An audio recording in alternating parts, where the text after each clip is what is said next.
Bendiciones en el nombre de nuestro gran Dios y Salvador Jesucristo. Les habla Guido Rojas, licenciado en Ciencias Religiosas, transmitiendo en vivo, en directo desde la ciudad de Palmira, Valle del Cauca, Colombia. Sean todos bienvenidos a este debate que vamos a tener con el apologista evangélico Javier González, quien también se encuentra en Colombia, también en la costa atlántica, en la ciudad de Barranquilla.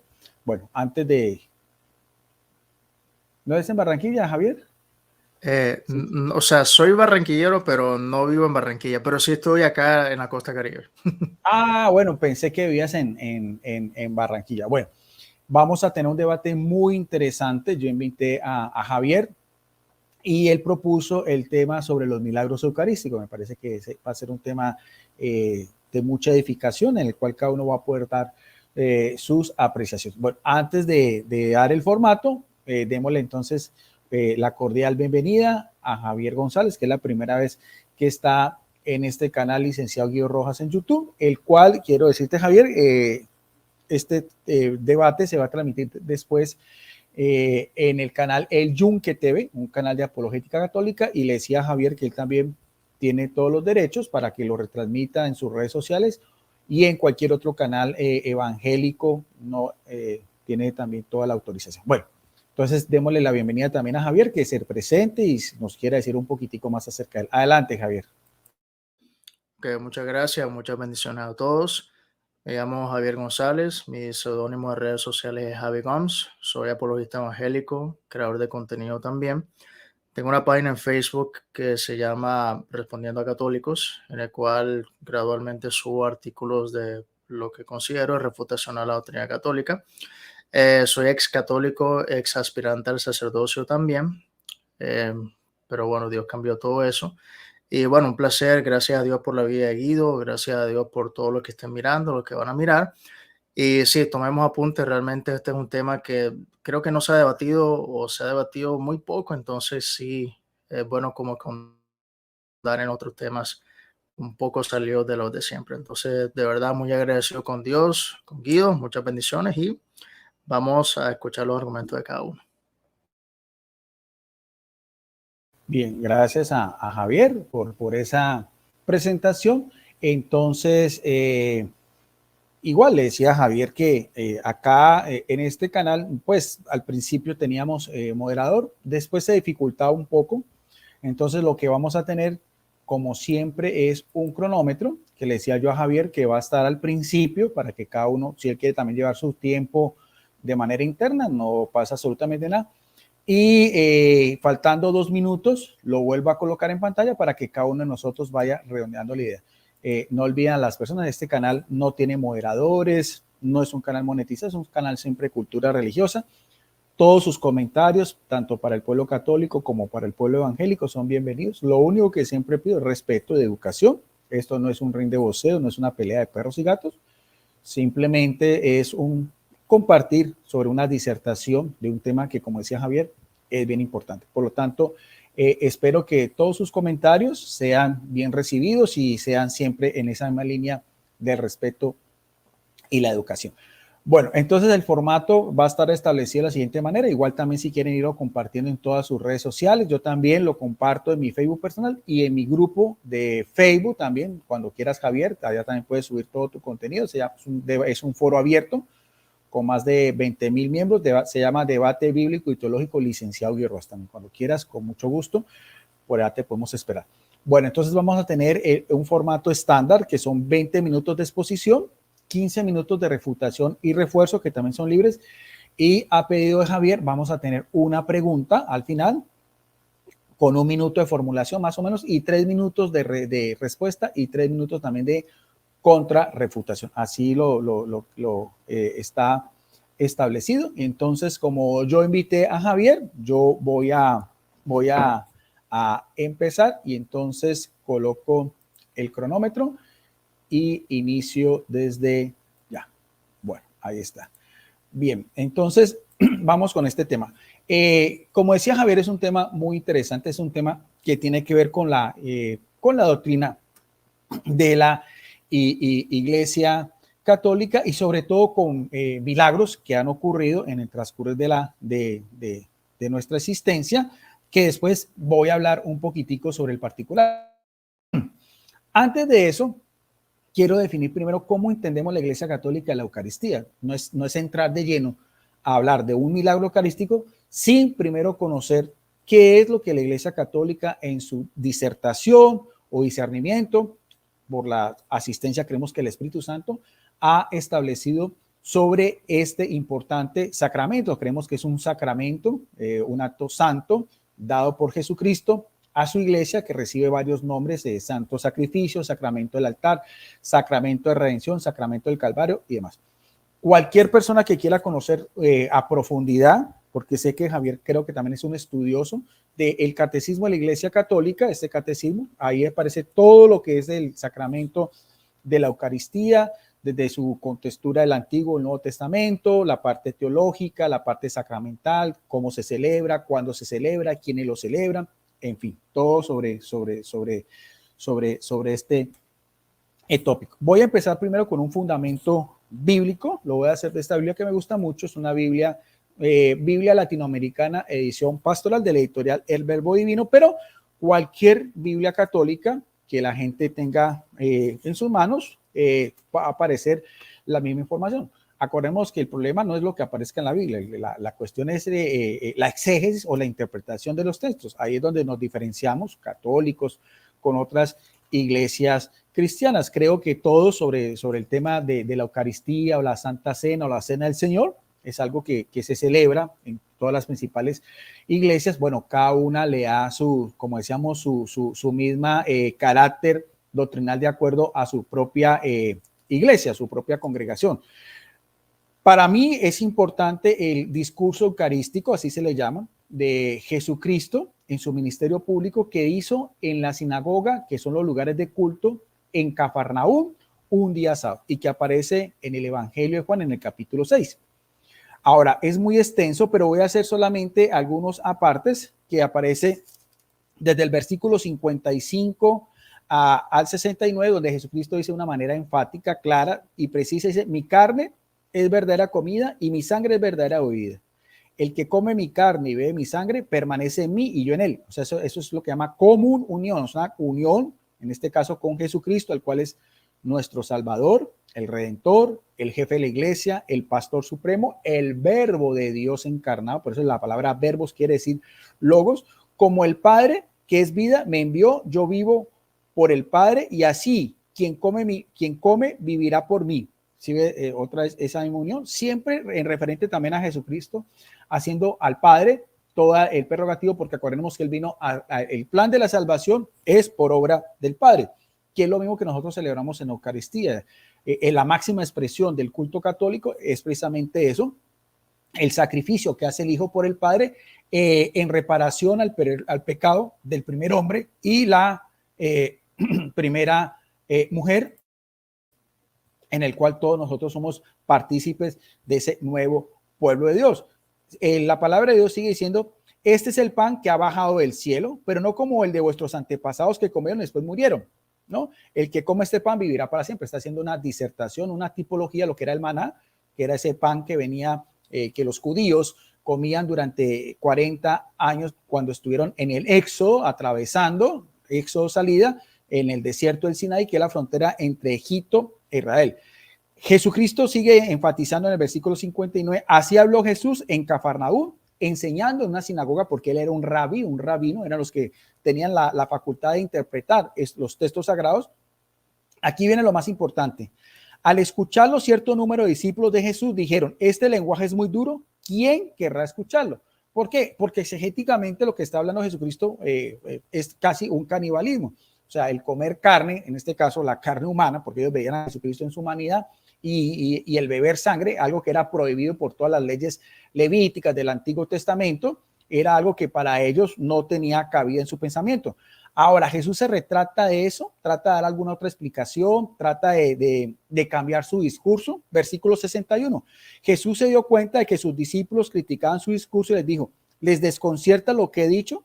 ¿Qué será entonces cuando vean al Hijo del Hombre subir al lugar donde estaba antes? El Espíritu es el que da vida, la carne no sirve para nada. las palabras que les he dicho son espíritu y vida, pero hay entre ustedes algunos que no creen. Porque Jesús sabía desde el principio quiénes eran los que creían y quiénes lo iban a entregar. Y agregó, como he dicho antes, nadie puede venir a mí si no lo conoce o se le da el Padre. A partir de entonces, dice el versículo 66, muchos de sus discípulos se volvieron atrás y dejaron de seguirle. Jesús le preguntó a los 12, que eran su núcleo más cercano, ¿quieren marcharse también ustedes? Miren, que notemos que aquí Jesucristo en otras oportunidades explicaba a veces en privado a los apóstoles algunas doctrinas que no lo hacía con los demás discípulos. En este caso, las palabras de Jesucristo son claras, tajantes, precisas y concretas, y Jesucristo también hace una pregunta abierta. Si ellos se fueron, ¿ustedes también quieren irse? Dice también de una manera pues muy valiente, ¿no? Porque al fin y al cabo él no necesita de nosotros, somos nosotros los que necesitamos de él. Pero le contestó en el versículo 68, me parece muy interesante esto, Señor, ¿a quién iremos? Tú tienes palabra de vida eterna. Nosotros creemos y sabemos que tú eres el Santo Dios. Quiero enfatizar eso en lo que dice palabras de vida eterna, porque realmente fue lo que dijo Jesucristo también con referente a lo que comer el pan y beber su sangre. Está hablando de vida eterna, está hablando de un sentido espiritual, está hablando de una trascendencia, está hablando de algo que no era como el maná, una comida física, sino que es algo que alimenta el espíritu, no el cuerpo. Porque he escuchado a muchos apologistas decir, bueno, y en la letrina, ¿qué parte de esa Eucaristía va a dar? O sea, no estamos, eso sería una ofensa pensar eso, porque el mismo Jesucristo nos está dando a entender que es de vida eterna y es un alimento espiritual. Por lo tanto, es algo que es trascendental y que tiene que ver mucho más aún de la materia o el cuerpo físico, que de todas maneras se corrompe. Ahora, en la última cena también, que es lo que se hace en la Iglesia Católica en el momento de lo que nosotros conocemos como la liturgia eucarística, en el capítulo 22 del Evangelio de Lucas, del versículo del 17 al 20, también encontramos las siguientes palabras de Jesucristo, donde la cena del Señor dice, Jesús aceptando una copa, dio gracias, ese quiere decir el término Eucaristía, acción de gracias, y le dijo, tomen esto y repartan entre ustedes, porque les aseguro que ya no volveré a ver del fruto de la vid hasta que llegue el reino de Dios. Después tomó el pan, dando gracias, lo mismo, lo partió y se lo dio diciendo, este es mi cuerpo, no otra vez de una manera literal, no dice esto significa, esto simboliza, esto representa, no, esto es mi cuerpo, así aparecen los manuscritos griegos, usted lo puede encontrar en cualquier traducción, que es entregado por ustedes, hagan esto en memoria mía. Hizo lo mismo con la copa después de cenar, diciendo, esta copa es la nueva alianza sellada con mi sangre que es derramada por ustedes. Bueno, esa es de pronto la disertación bíblica de lo que nosotros entendemos por Eucaristía. Ahora, ¿cómo entendían los primeros cristianos estas palabras? ¿Cómo entendían ese culto? ¿Cómo lo mismo Jesucristo mandó a celebrar? Y que después se tomó el día domingo, que es el día del Señor o el día de la resurrección. Porque la iglesia, la autoridad se la da Jesús a la iglesia, no a la Biblia. La Biblia no tiene autoridad, es la iglesia la que determina cómo se celebra, en qué día se celebra, bajo qué parámetros y cuál es el contexto teológico de las palabras de Jesucristo. Para verlo, lo voy a hacer de este libro que se llama El culto en la iglesia antigua, de dos principales de los eruditos que son Caterina González y Justo L. González. Ante todo, Justo L. González es un historiador, teólogo, doctor en teología, escritor de una librería que se llama Mundo Hispano, de corriente metodista y origen cubano. Esto no es católico. Yo puedo utilizar el catecismo de la Iglesia Católica, pero quiero utilizar esto. Ahora, ¿qué nos dice este erudito protestante sobre lo que creían los primeros cristianos? Porque eso tiene que ver una relación muy directa con los milagros eucarísticos. Dice en la página 189. La frase cuerpo de Cristo se refiere al pan sobre el cual se ha dado gracias en la comunión, puesto que la palabra griega Eucaristía quiere decir acción de gracias. Frecuentemente se habla de la comunión como la Eucaristía, y algunos antiguos autores cristianos hablan del pan de la comunión como un pan eucaristizado. Sigue diciendo, la importancia de la comunión para la iglesia antigua, o sea, los herederos de los apóstoles de la promesa de Jesucristo que dijo, mi iglesia permanecerá a través de todos los tiempos y el poder de la muerte no podrá vencerla, son palabras de Jesucristo que aparecen en Mateo 16:18 y en Mateo 20:20, no son palabras que se inventó la Iglesia Católica, por lo tanto, rastrear cómo celebran los primeros cristianos ese culto y de qué manera identifican esas palabras que vemos tanto en el discurso de Juan 6 como en la última cena, nos dice acá Justo L. González. Sobre todo lo podemos mirar en las epístolas más tempranas de Ignacio de Antioquía, quien fue un discípulo inmediato de los apóstoles. Son 7 cartas que él hizo camino al martirio hacia el año 106 o 107, verídicas, históricas, desde la patrología, y que son fuente importante de conocimiento tanto para la parte católica como la parte protestante de lo que son los primeros cristianos. Además de eso, murió mártir en el circo romano. Quien llama, nótese bien en la carta a los Efesios 22, una de sus 7 cartas, cómo llama a la Eucaristía. Estamos hablando de un discípulo inmediato de los apóstoles. No estamos hablando de reformadores del siglo XVI, del siglo XVII, XVIII, XIX, de otras personas que no tienen esa conexión histórica con lo que es los primeros discípulos, de lo que recibieron las enseñanzas de los apóstoles. Como Jesucristo les dice, quienes a mí me recibieron, a ustedes reciban. Dice de manera tajante, clara y concisa también, medicina de inmortalidad, así le decía, antídoto contra la muerte y alimento para vivir siempre en Jesucristo. No es lo mismo que veíamos nosotros del discurso eucarístico de Juan 6, no es la misma idea exegética y teológica. Ahora, en su carta a los Esmirniatos 7.1 dice, y hasta llegó a decir que la comunión es ¿qué? Es la carne de Jesucristo. Poco después, Irineo de León, también uno de los primeros obispos y gran defensor de las primeras herejías, como fueron los gnósticos, dice, argumenta que por el valor de la materia como creación de Dios, dice que en cuanto al cáliz del vino templado y el pan amasado reciben la palabra de Dios y sean en Eucaristía el cuerpo de Cristo. La sustancia, nuestra carne, recibe de ella, incrementa y la asimila. Y también Hipólito de Roma, también un presbítero de la iglesia en Roma, hacia el año 300, dice Tradición Apostólica 23, dice que el pan y la copa son bendiciones en que viene a ser imagen del cuerpo de Cristo y de su sangre. Bueno, eso es parte de la patrología y entonces podemos decir un poco más.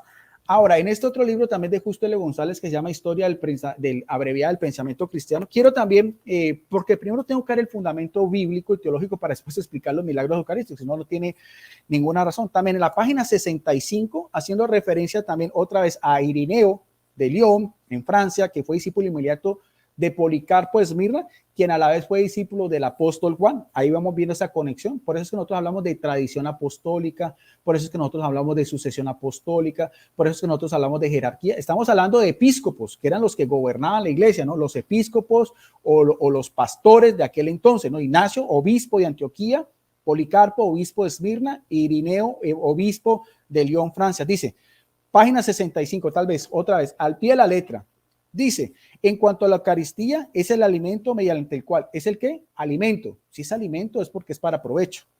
De los miembros del cuerpo de Cristo, que somos nosotros, todos, que tenemos como cabeza a Jesucristo, se nutren de Él. ¿Cómo así que se nutren de Él? Si se nutren de Él es porque es algo simbólico, es algo meramente imaginario, uniéndose al Señor, por eso se llama común unión, no solo por un acto de meditación, sino haciéndose partícipe de su cuerpo y de su sangre. Al beber del cáliz y comer del pan, el creyente se alimenta del cuerpo y de la sangre de Jesucristo. Al beber el cáliz y comer del pan, el creyente se alimenta del cuerpo y la sangre de Jesucristo. Y esto de un modo tan real, no ficticio, no imaginario, no inventado, no por la Iglesia Católica, tan real que es debido a la inmortalidad de ese cuerpo y esa sangre que el creyente espera en la resurrección futura.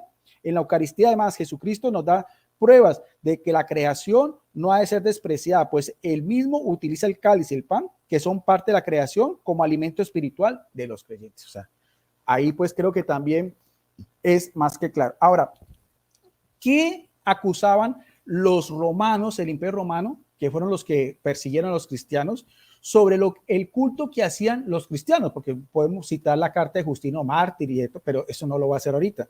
Tengo en mis manos este libro que se llama Historia de la Iglesia Primitiva, de Henry E. Bower. Esto es también de una facultad de teología latinoamericana para pastores protestantes. Esto no es católico. Dice también que es un pastor reformado, en la página 71. ¿Cuáles eran las acusaciones que hacían los romanos contra los cristianos? Dice, los cristianos, páginas literal, los cristianos eran culpables de practicar inmoralidades en las asambleas religiosas. Se creía que comían carne humana, que se emborrachaban, que cometían adulterio y practicaban incesto. Los cristianos se reunían a menudo por la noche para orar y tener común unión. Jesús les había dicho a sus discípulos que lo recordaban la cena del Señor con estas palabras: este es mi cuerpo y este es mi sangre. Bebían vino en sus reuniones de comunión, se llaman entre sí hermanos y hermanas y se daban un beso de comunión cristiano en sus cultos de adoración. Bueno, eso que lo digan, pues, que lo diga el Papa Francisco, uno dirá, pero que lo digan historiadores, teólogos, uno metodista y otro reformado, siendo ellos pues honrados en todo lo que tiene que ver con su misma erudición y su mismo trabajo investigativo. Ahora, vamos a mirar a ver, quiero compartir pantalla, porque vamos a mirar también, ya entrando en materia, para la Iglesia Católica hay más de 60 milagros eucarísticos. Hay algunos documentados históricamente, los últimos son más extraordinarios porque tienen también el aval de la ciencia moderna, al menos pues que piensen que la Iglesia Católica le ha pagado a todos estos científicos y a todos estos laboratorios para mentirle a la gente. Bueno, hay un milagro eucarístico que quiero que veamos acá, es este milagro eucarístico, y se conserva en la catedral de Orvieto en Italia, custodia uno de los milagros eucarísticos más importantes en la historia de la Iglesia, y que motivó que el Papa, aquí está la autoridad de un Papa, Urbano IV, instituyera una solemnidad litúrgica en la Iglesia Católica, que es la solemnidad del Corpus Christi. ¿Dónde sucedió este milagro? Estamos hablando del siglo XIII, o sea que estamos hablando de hace 700 años. Un sacerdote de nombre Pedro de Praga dudaba de la presencia de Cristo en la Eucaristía y realizó una peregrinación a Roma para rogar sobre la tumba de San Pedro una gracia de fe, porque sabemos que Pedro fue martirizado en Roma, así lo dice la tradición. Su sepulcro está en la Basílica de San Pedro del Vaticano, que es la sede oficial del Papa Francisco. A su regreso, mientras celebraba la Santa Misa en una población que se llama Bolsena, en la cripta de Santa Cristina, la sagrada hostia sangró y manchó el corporal, como ustedes pueden observar ahí. Eso no es fotomontaje ni esas cosas, con la preciosísima sangre. La noticia llegó rápidamente al Papa Urbano IV, que se encontraba muy cerca en Orvieto, y pidió que le trajeran ese corporal, o sea, el corporal que se coloca en el altar cuando se realiza la misa, que aparece también en la parte de arriba al lado derecho. La venerable reliquia fue llevada en procesión y se dice que el pontífice, al ver el milagro, se arrodilló frente al corporal y luego se lo mostró a la población. Más adelante, el Santo Padre publicó una bula, o sea, una carta que tiene pues toda la autoridad de nuestra máxima jerarquía, que la bula se llama Transitorus, con la que ordenó que se celebrara la solemnidad del Corpus Christi en toda la Iglesia Católica después del jueves, el jueves después del domingo de la Santísima Trinidad. El Papa también encomendó a uno de los principales lumbreras de aquel entonces, que llamamos Tomás de Aquino, el doctor Angélico, que le preparara el oficio litúrgico para la fiesta y la composición de himnos que se entonan hasta el día de hoy, como el Tantum Ergum. Esta santa reliquia, como ustedes la observan ahí, se conserva hasta nuestros días en la Catedral de Orvieto y se puede apreciar en la capilla edificada en honor a este milagro eucarístico. Bueno, entonces ahí también ya vamos concluyendo. Entonces, hasta el momento mostré, claro, evidentemente de la parte católica, no quiero decir que el que no sea católico tenga que creer esto. Mostré primero el discurso eucarístico de Jesucristo, que es muy significativo cuando estaba reunido en la sinagoga de Cafarnaúm. Vimos también la forma como Jesucristo mismo lo dice, no pensar que era una parábola o algo simbólico. Pues el mismo Jesucristo le hubiera dicho no se vayan, no, estoy aquí solamente hablando de una manera espiritual. No vemos en ese discurso eucarístico. Vemos también las palabras de Jesucristo en la última cena. Ratifica también, esto es mi carne en el pan y esta es mi sangre en el vino. Vemos como los primeros cristianos, solamente dos ejemplos de la patrología antigua, uno muy significativo, Ignacio de Antioquía, porque conoció en vida a los apóstoles, al menos pues que se le ha olvidado todo y él ha inventado su propia doctrina, y que aparte de eso murió mártir en el circo romano devorado por los leones, y uno de los máximos exponentes de lo que fue también la defensa de la doctrina católica apostólica contra las primeras herejías, como fue Irineo de León. Veíamos también las acusaciones que hacían los romanos contra los cristianos, que los acusaban de canibalismo, y vemos este primer milagro en Orvieto, donde también tiene no solamente el certificado del Papa, sino también una fiesta litúrgica. Bueno, lo mismo, 20 minutos también, 3 segundos. Gracias a las personas que en este momento ya están conectadas. Hay 22 personas. Pues no tengo tiempo para saludarlos a todos. No olviden, como siempre, sus comentarios con respeto, con educación, para cualquiera de las dos partes. Ahora también viene una parte importante, que es la primera disertación del señor Javier González, al cual también vamos a escuchar con todo el respeto y la educación, como él lo hizo. Javier, entonces lo mismo, voy a apagar mi micrófono, coloco el cronómetro y cuando falten 2 minutos también te lo vuelvo a colocar en pantalla para que vayas redondeando la idea. Entonces apago el micrófono, te doy la señal con la mano arriba y ahí puedes entonces empezar tu disertación. Bueno, Guido, un favor, avísame con tu voz como 3 minutos antes, porque no veo el micrófono cuando estoy acá leyendo la ponencia, ¿viste? Entonces, porfa, colabórame ahí 3 minutos antes, avísame con voz audible. Listo. ¿Quieres compartir pantalla? Se me olvidó decirte si querías presentar algún documento o algo, o no vas a presentar documentos de pantalla.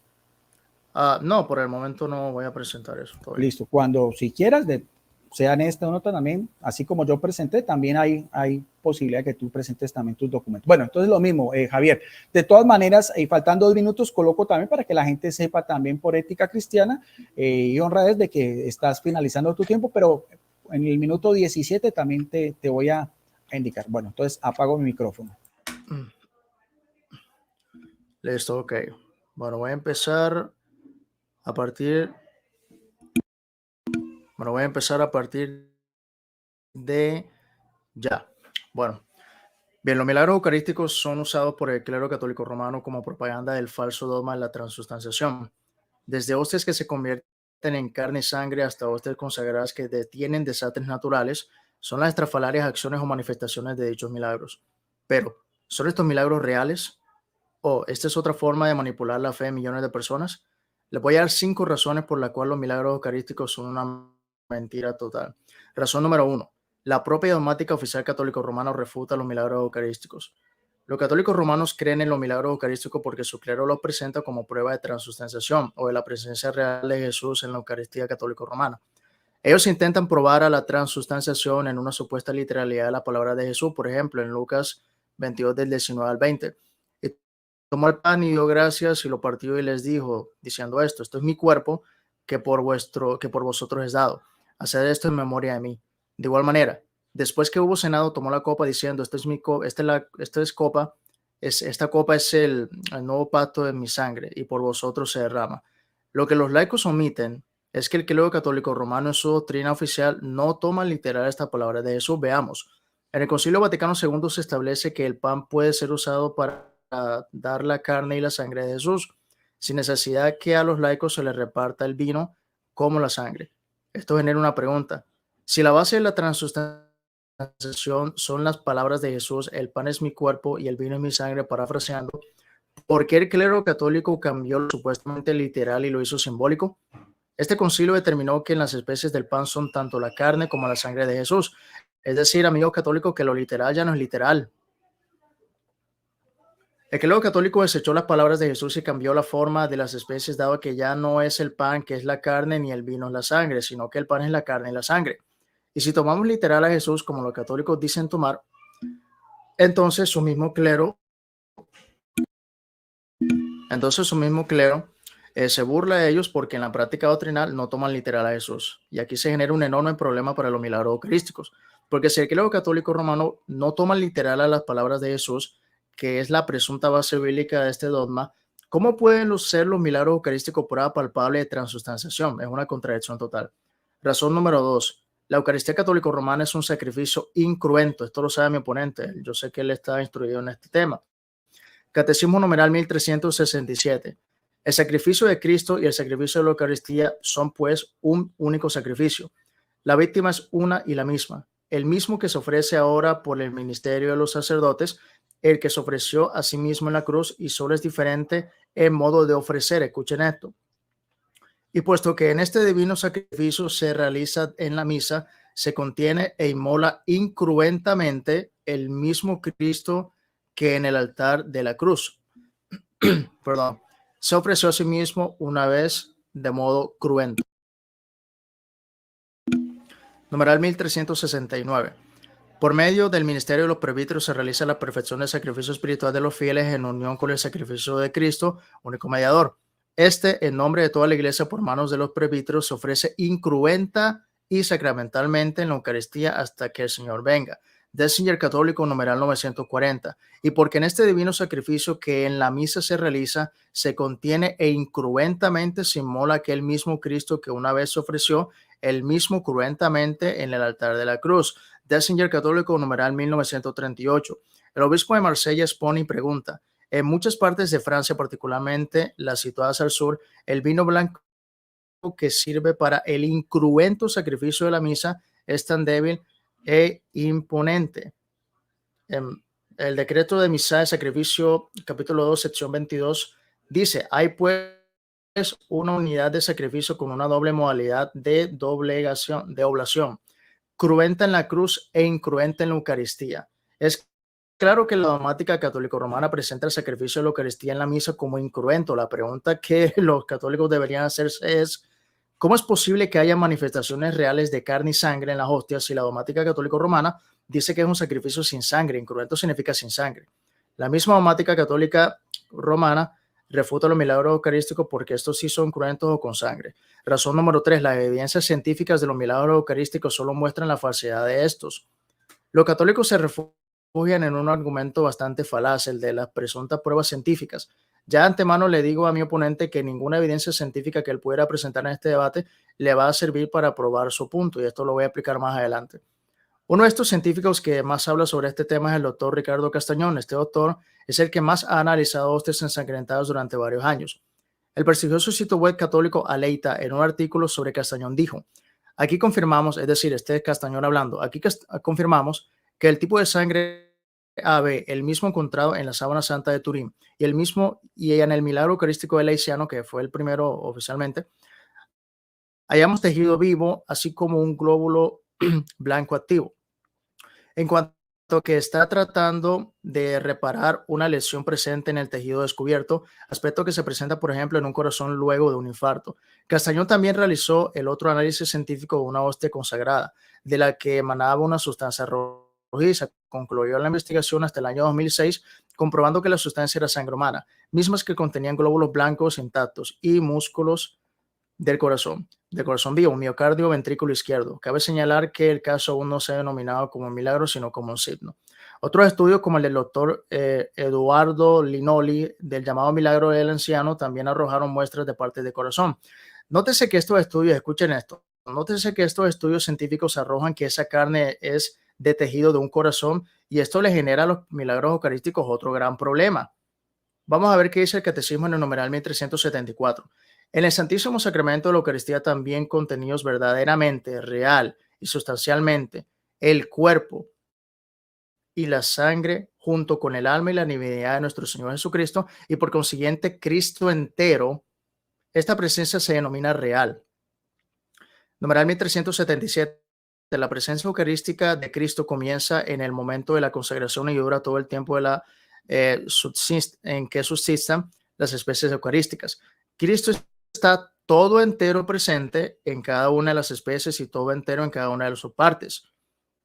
Entonces, si los milagros eucarísticos son reales, estos son completamente devastadores para toda la doctrina católico-romana, porque como ya lo mostré, el catecismo dice que en las especies del pan y el vino está todo el cuerpo y la sangre de Cristo, incluso hasta su divinidad, es decir, literalmente los católicos se comen hasta la Trinidad, según el numeral 1374. Una pregunta: si lo dicho por la dogmática católico-romana es verdad, ¿no se supone que los estudios científicos deberían arrojar también muestras de hígado, intestinos, riñones, tejido de brazo, piernas, glúteos, cabello, rostro y todas las partes del cuerpo de Jesús en sí? Y quiero hacer más énfasis en esto porque la dogmática católica asegura que cuando los católicos comulgan, y esto lo cree mi ponente, se están comiendo todo el cuerpo de Jesús con toda su sangre, no solamente una parte o un órgano. Pero estos estudios y pruebas científicas de estos científicos que han analizado estas hostias solo arrojan escasamente muestras del corazón. ¿Y qué pasa con el resto del cuerpo? ¿Acaso se equivoca el credo católico y en las hostias solo hay un órgano y de todo el cuerpo de Jesús? Ningún católico romano puede escaparse de este problema, porque la dogmática católica sobre la hostia consagrada dice que es todo el cuerpo de Jesús, pero los resultados científicos arrogan solo un órgano. es decir, en este caso el corazón. De hecho, el mismo doctor Castañón confirma esta inconsistencia y como contraste. En su libro Crónicas de un milagro eucarístico, en la página 216.4, titulado La transustanciación es real, él dice lo siguiente: el documento por mí consultado relativo a la sección 13 del Sacrosanto Ecuménico y General Concilio de Trento, que se celebraba durante el pontificado de Julio III, el día 11 de octubre de 1551, afirma en el capítulo 1: mas por cuanto dijo Jesucristo nuestro Redentor, que era verdaderamente su cuerpo lo que ofrecía, no su corazón, sino su cuerpo ofrecía, bajo la especie del pan, ha creído por el mismo perpetuamente la Iglesia de Dios, y lo mismo declara ahora nuevo este mismo Santo Concilio. Se convierte toda la sustancia del pan y en la sustancia del cuerpo de Jesús, y toda la sustancia del vino en la sustancia de la sangre.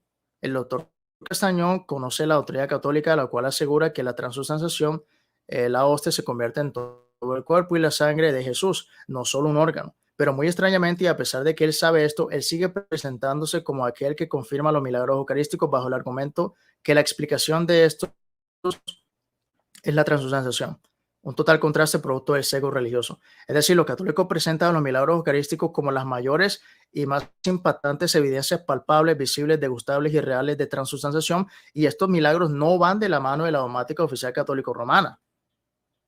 Pero voy a ir más a fondo sobre esto de las evidencias científicas, porque ahora viene un problema mayor, y es que suponiendo que realmente la hostia se convierta en carne o que de la hostia brote sangre, ninguno de estos estudios científicos puede demostrar que ese tejido de corazón y esa sangre son del cuerpo de Jesús. La verdad, no hay razón por la que los católicos se maravillen e impresionen con hostias ensangrentadas si no hay ninguna forma de comparar esta muestra con la carne y la sangre de Jesús. A los católicos de nada les sirve apoyarse en ciencia si ellos no pueden probar que esa carne y esa sangre es la de Jesús, porque no se trata de que ellos digan, listo, una hostia ensangrentada, una hostia que se hizo carne y sangre desde hace cientos de siglos que está intacta. Miren, protestantes, la transustanciación es verdad. No, no se trata de eso, porque mi oponente ni ningún católico romano cree que se come el cuerpo de Alberto, de Juan, de Atanasio. No, ellos creen que estos milagros eucarísticos son la carne y la sangre de Jesús de Nazaret, aunque no lo pueden probar, porque no hay cuerpo de Jesús del cual tomar muestra para comparar, porque él resucitó. Ahora, por si acaso mi oponente se le ocurre decir el argumento bastante débil de Subario de Turín, el mismo doctor Castañón confirma que por las pruebas de radiocarbono 14 está datado de la Edad Media. El mismo catolicismo romano, de hecho, reconoce que esto es un implemento no de reliquia histórica, sino más bien de muestra, y tengo la prueba para eso, pero por cuestión de tiempo no la muestro ahora.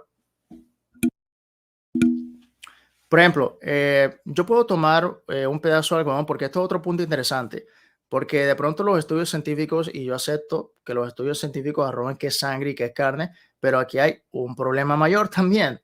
O sea, yo puedo tomar un pedazo de algodón, hacerle pruebas científicas y confirmar que es un algodón, pero si yo digo que es un pedazo de algodón que antes era un pedazo de piedra, es ahí que tenemos un problema, porque ninguno de estos estudios científicos arroja que antes esa sangre o esa hostia, por ejemplo, esa hostia con ese vino, eran vino y eran hostia. Ningún estudio científico, yo he estudiado esto desde hace años, no hay ningún estudio científico que pueda probar eso. Los estudios científicos solo muestran lo que es, lo que está. Pero ese no es el hecho. La idea es comprobar el milagro desde que antes era una hostia, ahora es otra sustancia que es carne, antes era un vino, ahora es una sustancia que es sangre. Y no existe prueba científica para esto, porque en este caso habría que basarse en el método científico, curiosamente inventado por un sacerdote católico, el cual dice que la muestra tiene que ser repetible. Así que realmente los milagros eucarísticos, es decir, las pruebas científicas, no colaboran, pero para absolutamente nada comprobar lo que el clero católico cree sobre estos. Así que de antemano digo, mi oponente puede presentar 100 pruebas científicas acá, que eso no le va a servir de nada. Razón número 4, la carne y sangre de Jesús no es consumida ni ofrecida, sino que guardada y exhibida. Una pregunta que le hago a mi oponente: ¿por qué estas hostias que confirman la transustanciación no son consumidas por nadie? Según lo que creen los católicos, el no consumir una hostia consagrada es desobedecer a Jesús. Veamos Mateo 26, del 26 al 28, que mi oponente lo estuvo leyendo. Y mientras comían, tomó Jesús el pan y bendijo y partió y dio a sus discípulos y dijo: tomad y comed. Él no dijo tomen y pónganlo, exhíbanlo, como una prueba de que esto es carne y sangre. Eso no lo dijo Jesús. Versículo 27, y tomando la copa y habiendo dado gracias, le dijo, bebed de ella todos.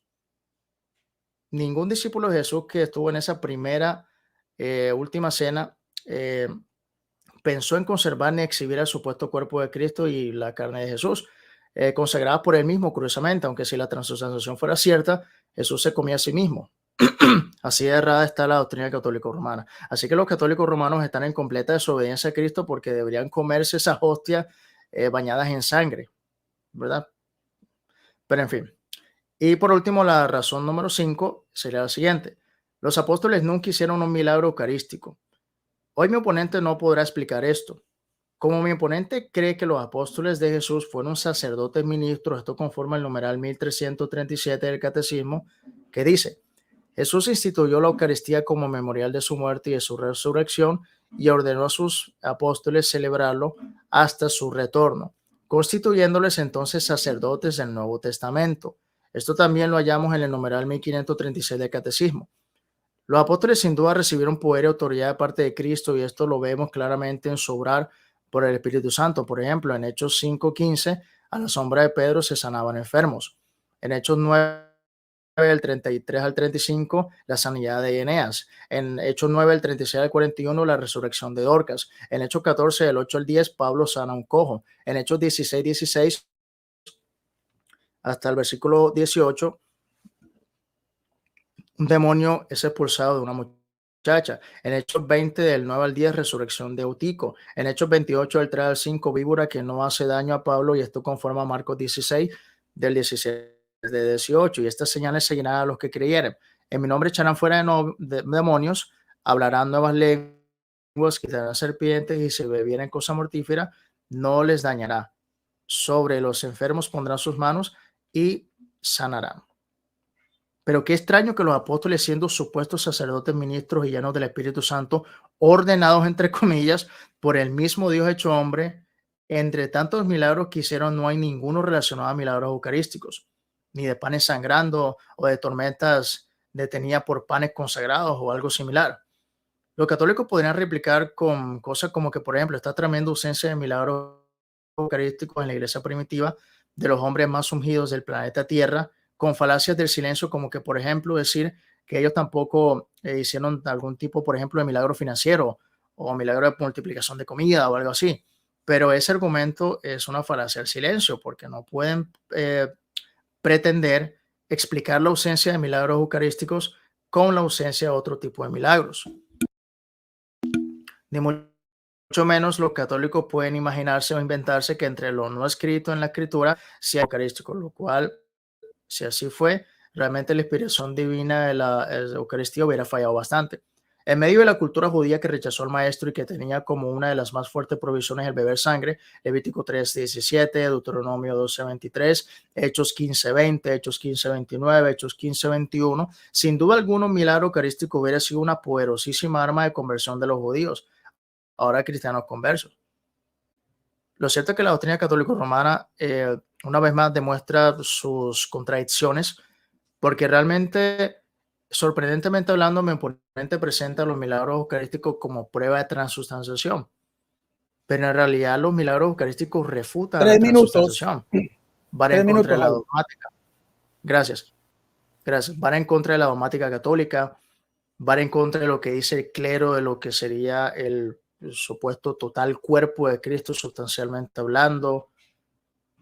No tienen ninguna base científica. Lo que lo arrojan los exámenes científicos es que son lo que son, pero no pueden probar que eran una hostia y un vino. Eso no se puede probar. Y si mi oponente puede tratar de mostrar algún avance científico, algún estudio científico que muestre eso. Lo más impresionante de esto, y esto es lo que pasa cuando las doctrinas son falsas, es que hoy vamos a ver a mi oponente negando esto. Posiblemente vamos a verlo a él diciendo que es que hay otro numeral que dice algo diferente o algo similar, pero es que esto pasa cuando las doctrinas son falsas, hago énfasis, hay contradicciones.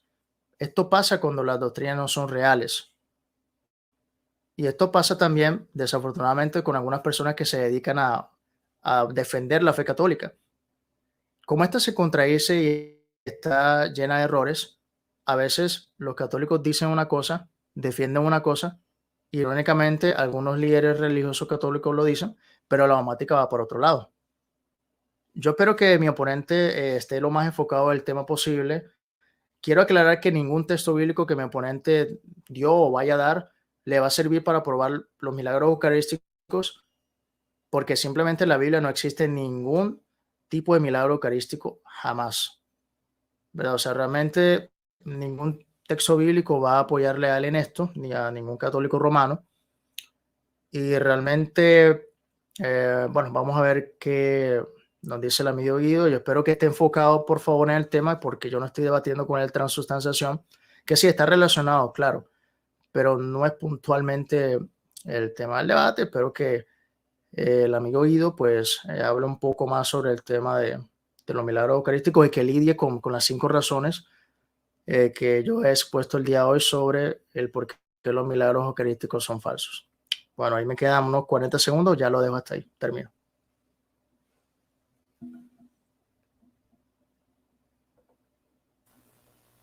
Bueno, entonces ahí fuera la intervención del señor Javier González. En este momento tenemos más de 50 personas que están viendo el debate en vivo, en directo. Para todos un saludo especialísimo. Hay personas, pues, entre todos, quiero saludar de manera especial a mi amigo. Hay 2 pastores que aprecio mucho, con los cuales he tenido también algunos encuentros, que es el pastor Luis Polo, pastor unicitario de también de aquí de Colombia, y también por acá veía al pastor Gilberto Quintero y todos los demás también. Bendiciones y sean todos bienvenidos en este compartir que hemos tenido. Bueno, hay un chat muy activo, entonces a todos los demás, gracias por estar acá. Bueno, entonces voy a tener 15 minutos de refutación y refuerzo de lo que dijo el señor Javier González, que lo escuché muy atentamente, y empiezo desde ya.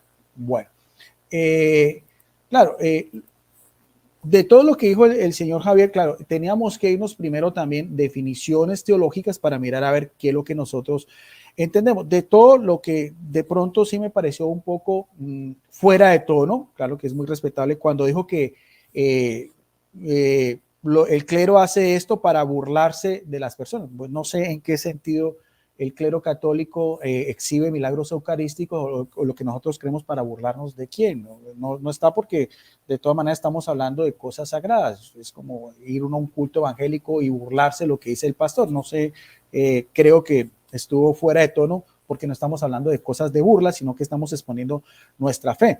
Ahora, dice, por ejemplo, cosas de que, de que por qué solamente en el rito tradicional se da solamente el pan, porque es que nosotros creemos teológicamente, y el señor Javier lo conoce, es que nosotros creemos que Jesucristo está presente en su carne, sangre, alma y divinidad, tanto en el cuerpo como en la sangre. Pero la consagración se hace con las 2 especies. Ningún sacerdote consagra solamente con el pan. Ningún sacerdote consagra solamente con la hostia. Hay una explicación también bíblica para nosotros católicos. Evidentemente el señor Javier dice, esos textos bíblicos yo no los acepto. Pues yo no estoy esperando que los acepte, simplemente doy la evidencia que yo tomo como referencia. Cuando Jesucristo está en la resurrección con los discípulos de Emaús, dice algo muy importante en Lucas capítulo 24, versículo 28, al llegar cerca del pueblo al que iba, hizo como quisiera seguir adelante, pero ellos le insistieron diciendo, quédate con nosotros, ya está cayendo la tarde y se terminó el día. Entró pues para quedarse con ellos, y mientras estaba en la mesa con ellos, tomó el pan, pronunció la bendición, lo partió y se lo dio. En ese momento se le abrieron los ojos y lo reconocieron, pero él desapareció. Creemos que nosotros, esta es una evidencia de que Jesucristo estaba ahí presente de una manera física cuando partió el pan, y no solamente dice el vino. Lo relacionamos nosotros también como una primera misa, porque primero Jesucristo exhibe todo lo que era el Antiguo Testamento a una exhortación, y después pasa lo que es el repartimiento del pan. Pero nuestro amigo Javier no puede demostrar que en la misa él nunca ha visto o nunca vio a algún sacerdote que se consagre solamente con especie, porque el sacerdote es el presidente de la Eucaristía y él comulga también bajo las 2 especies. Ahora, bueno, dijo que él no creía en los milagros eucarísticos, dice que eso es un fraude. Quisiera demostrarme con más de los 60 milagros eucarísticos qué pruebas científicas piensa él que es un fraude. porque hasta los mismos satánicos creen en la presencia real de Jesucristo y saben muchas veces que ellos mismos han profanado el sagrario para llevarse esas hostias consagradas en sus cultos satánicos. Si eso es simbólico, yo creo que estos jóvenes o esos se expondrían a que sean arrestados simplemente por llevarse algo que para los otros son algo simbólico, en el cual hay habido muchos testimonios que las mismas misas negras pisotean y escupen las sagradas formas, que para que nosotros es algo lo que realmente significa el cuerpo, alma, sangre y divinidad de nuestro Señor Jesucristo. Dice él que no veía en la Biblia a los apóstoles haciendo milagros eucarísticos. Quiero decirle que la Biblia no es la única fuente de autoridad. Jesucristo dijo en Mateo 28:20, yo estaré con ustedes todos los días hasta el fin del siglo. Si eso no incluye siglo segundo, tercero, cuarto, quinto, sexto, séptimo, antes de la reforma, después de la reforma, mis respetos, porque entonces Jesucristo es un gran mentiroso. Entonces, por lo tanto, yo no puedo por qué evidenciar que haya milagros eucarísticos en la época de Jesucristo. Es como decir, porque él no habló de milagros y sanaciones. Entonces, decir, no hay milagros y sanaciones porque solamente abarcan el siglo primero y la época de los apóstoles. Entonces, ¿dónde quedan las palabras de Jesucristo? Donde dijo, hagan esto en memoria mía. Cada vez, como decía también Pablo, en la asamblea de los Corintios, también hablaba sobre realizar ese acto y decía hasta que él venga, o sea, hasta la parucía, hasta la segunda venida, que por cierto, para los primeros cristianos creía que era algo inminente. Después nos damos cuenta de que han pasado 20 siglos y todavía estamos esperando la venida de Jesucristo, pero se sigue celebrando tal cual como lo veíamos acá. Ahora, decir que Ignacio de Antioquía es lo mismo que decíamos, donde él decía que la carne, que el pan es carne de Cristo, estamos hablando de un testimonio primario, patrológico, de un discípulo inmediato de los apóstoles en dos de sus epístolas, que fue sacado literalmente de un libro que no es católico, sino es un libro evangélico, dice El culto en la iglesia antigua. Entonces, que refute a Ignacio de Antioquía, el único, no es el único, o sea, pero sí uno de los primeros. Entonces, sería también un loco o también estaría él tergiversando las palabras de Jesucristo, que eso también lo llevó a la muerte, ¿no? Porque fue martirizado también en el circo máximo, devorado por los leones. Sobre Ricardo Castañón y eso, pues voy a hacerle de pronto después una pregunta al respecto. Habla de que como también en la sábana santa también lo que se ha podido adaptar es sangre de tipo AB, que es un tipo sanguíneo muy particular de la cultura semita.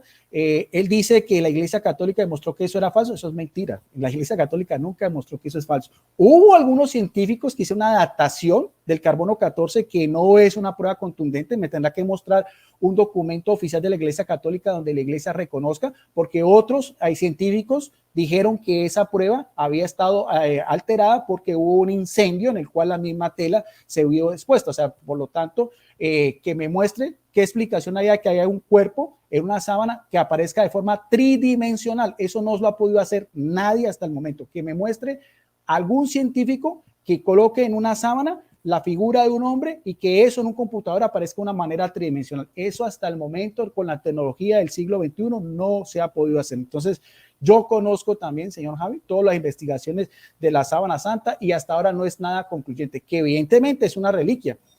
No es una prueba pues que uno diga la Iglesia Católica tiene las reliquias como recuerdos de Jesucristo, pero sí es una de las reliquias más estudiadas y de pronto la que más rompecabezas sale a los científicos agnósticos, porque busquen ustedes en internet y se van a dar cuenta que en el negativo aparece la imagen de un hombre torturado por ambos lados con todas las señales que aparecen tal cual como fue Jesucristo en la cruz del Calvario. Ahora, hay otro milagro más sorprendente aún que yo se lo voy a mostrar y que esto sí tiene es un aval porque decía él que no solamente Ricardo Castañón, señor Javier, este milagro eucarístico es del siglo VII, o sea que tiene más de 1300 años y en el cual otra vez otro sacerdote que dudaba de la presencia de Jesucristo en el momento de la consagración, lo que usted decía, la transustanciación, que es la explicación teológica que da la Iglesia Católica en el momento en que el sacerdote consagra el pan y el vino, que para nosotros por fe creemos que se convierte en la sangre del cuerpo de Jesucristo, que usted no lo crea porque usted ya abandonó la fe católica, pues eso es muy respetable, pero usted tendrá que mostrarme de qué manera usted va a decir que esto es un fraude. Yo quisiera que usted me demuestre, porque esa es mi pregunta, que me muestre no con su opinión personal, porque usted dio 5 razones. Yo estoy dando aquí evidencias históricas, estoy dando evidencias que cualquier persona puede cotejar en información de internet y que no sea de la Iglesia Católica. Este milagro eucarístico, que es del siglo VII, o sea que estamos hablando de 1300 años, eso es algo que está fuera de orden, porque un milagro es algo extraordinario. una hostia en su elemento natural, que es hecha de harina y agua, dura entre más de 15 y un mes. Al mes ya está completamente dura y empieza el modo a disolverla. Este milagro, como ustedes lo observan acá, tiene 1300 años. Evidentemente mostré también los corporales también manchados de sangre, al cual el Señor dice que pues esos son milagros que la iglesia presenta, pero que ¿cómo puede mostrar? Pues ¿cómo puede mostrar? Porque están para la exhibición pública. ¿Que por qué no se consumen después? Porque son milagros, señor Javi, porque es la presencia real de Jesucristo en algo que es extraordinario. Por eso la iglesia los tiene ahí, porque eso demuestra lo que nosotros creemos por fe. Aquí está evidenciado de una manera natural, como decía San Agustín. Jesucristo en la Eucaristía es anfitrión, pan y comida, que es lo que hemos creído durante 20 siglos y lo mostré desde los padres de la iglesia. Este milagro eucarístico, la carne es verdadera carne y la sangre es verdadera sangre. Estos son los resultados. La carne y la sangre pertenecen a la especie humana. La carne está constituida por tejido muscular del corazón y lo voy a demostrar por qué corazón. En la carne están presentes en secciones el miocardio, el endocardio, el nervio vago y por relevante expresor el miocardio, el ventrículo cardíaco izquierdo. La carne es un corazón completamente en su estructura esencial. La carne y la sangre tienen el mismo grupo sanguíneo AB, grupo sanguíneo idéntico al que el profesor Baiming Bolum encontró en la sábana de Turín. En la sangre se encontraron las proteínas normalmente fraccionadas con las proporciones en porcentaje correspondiente al cuadro seroproteínico de la sangre fresca normal. En la sangre se encontraron también minerales tales como el cloruro, fósforo, magnesio, potasio, sodio y calcio. La conservación de la carne y la sangre dejadas en estado natural por espacio de 12 siglos, en este momento 13 porque esto ya estamos en el siglo XXI, y expuestas a las acciones de agentes atmosféricos, biológicas, es por sí un fenómeno extraordinario. Por conclusión, se puede decir que la ciencia ha dado una respuesta segura y exhaustiva acerca de este milagro que se conserva en la ciudad de Lanciano, Italia. Ahora, vengo aquí porque no crea nuestro amigo Javier que esto la iglesia se lo inventó y que no tiene cómo respaldarlo. En este libro que es traído, es en este libro donde aparece todo lo del milagro eucarístico. Quiero decirle a usted, aquí en la página 55, que es el milagro eucarístico que está certificado por la Organización Mundial de la Salud, que es una dependencia de la ONU. O sea, que ya la Iglesia Católica, no el doctor Ricardo Castañón, le haya pagado a científicos de este estamento, que es un estamento civil completamente alejado de la Iglesia Católica. Dice aquí en la página 55, también sobre el milagro eucarístico, dice lo siguiente: en 1976, la comisión médica ¿de cuál? Comprada por curas católicos para que se burlaran, como nos dio a entender nuestro amigo Javier, no, de la OMS, o sea, Organización Mundial de la Salud, una dependencia de la ONU. Después de haber examinado de nuevo el prodigio, ha confirmado todo lo dicho con anterioridad por los científicos, definiendo el divino portento, un caso único en la historia de la medicina. Aquí está, y aquí está todo los milagros, y aquí está también todas las evidencias que demuestran también de una manera microscópica todo lo que los análisis que se le han hecho a este milagro eucarístico. Eso quisiera que me dijera. Ahora, hay quienes dicen que eso es que la iglesia, de los apologistas evangélicos, no lo escuché al señor Javier, que dicen no, que eso es una galleta montada de mermelada. Bueno, ahí no. Ahora, que me diga que es extraordinario, no, entonces es del demonio. No sé por qué, pero puedo decir, ¿por qué el corazón? Eso también tiene una explicación, señor Javier, porque eso también, como usted mismo lo decía, para la Iglesia Católica es un sacrificio incruento, del sacrificio cruento de Jesucristo en la cruz. Por eso decía, hagan esto en memoria mía. Pues, pregúntele a Jesucristo por qué dijo que hagan esto en memoria mía. Y eso implica también, no solamente la última cena, cuando celebra con su apóstol, porque es la nueva alianza, esa nueva alianza de la sangre. ¿Y dónde derramó la sangre de Jesucristo si no fue en el Calvario el viernes a las 3 de la tarde? Entonces eso tiene una relación directa. Así mismo lo entendían los primeros cristianos. Que alguien vea la apología de Justino Mártir al emperador Antonio Pío en el año 1155, lo que los primeros cristianos hacían sobre las celebraciones de su celebración dominical, si no es lo mismo que hace hoy en día la Iglesia Católica. ¿Por qué un corazón humano? Bueno, yo no puedo darle respuesta a Jesucristo, pero sí tengo una explicación, porque dice acá en el Evangelio de Juan, en el capítulo 19, versículo 31, como era el día de preparación, después de que Jesús murió, el que fue testigo ocular de estos acontecimientos, dice, como era el día de preparación de la Pascua, los judíos no querían que los cuerpos quedaran en la cruz durante el sábado.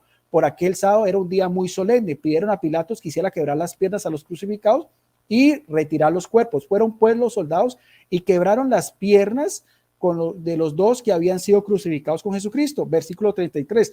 Pero al llegar a Jesús vieron que ya estaba muerto y no le quedaron las piernas, sino que uno de los soldados le abrió el costado con la lanza y al instante salió sangre y agua. El que vio dio testimonio y su testimonio es verdadero, y aquel sabe lo que dice la verdad y da testimonio que también ustedes creen. Esto sucedió para que se cumplan las escrituras que digo, no quebrarán un solo hueso, y en todo este texto dice, contemplarán al que traspasaron. Pues, ¿qué es lo que da a entender esto? Pues sencillamente que, y curiosamente, es del corazón, que es la parte para los judíos que llama cardía, el lugar donde están los sentimientos, las emociones, la parte espiritual. Que esos milagros eucarísticos concuerden con un corazón humano, pues eso o sea, y que el señor Javier, ¿y por qué no de todo el cuerpo? Bueno, precisamente aquí hay una explicación también de ese mismo suero que viene también de corazón y esa misma sangre porque bombea y es el elemento por el cual hay vida. Un cuerpo sin corazón, un cadáver no tiene un corazón palpitante, porque eso es lo que da a entender que realmente una persona está viva. Evidentemente hay muchos otros elementos anatómicos, pero puedo también darle una explicación de lo que aparece aquí en los evangelios. Yo no soy Jesucristo para decirle por qué sí, por qué no. Ahora, otra de las explicaciones que me pareció pues muy pobre lo que dice el señor Javier, es que por qué no, o sea, cuando celebra no es un pedazo de carne y de sangre, precisamente es el momento de la consagración, que para nosotros recibe teológicamente la transustanciación, que también eso viene por Tomás de Aquino, una de las mentes más brillantes del cristianismo. No sé si usted conozca a una persona como que haya escrito la Suma Teológica y el respaldo, como fue Tomás de Aquino. Él mismo explicaba que en el momento de la consagración, nosotros lo que creemos por medio de Jesucristo es lo que se hace presente. Cambian las sustancias y es precisamente en el momento de la consagración que han ocurrido estos milagros. No es antes, porque precisamente es el momento culme de la celebración en el cual el ministro representa in persona a Cristo, que ocurren estos milagros. Lo que sucedió también en Lanciano, como lo que sucedió también en Orvieto, porque ambos sacerdotes estaban dudando de la presencia de Cristo. ¿Por qué hace Jesucristo estas cosas? Bueno, yo no soy un simple ser humano, simplemente vengo a exponer estas pruebas.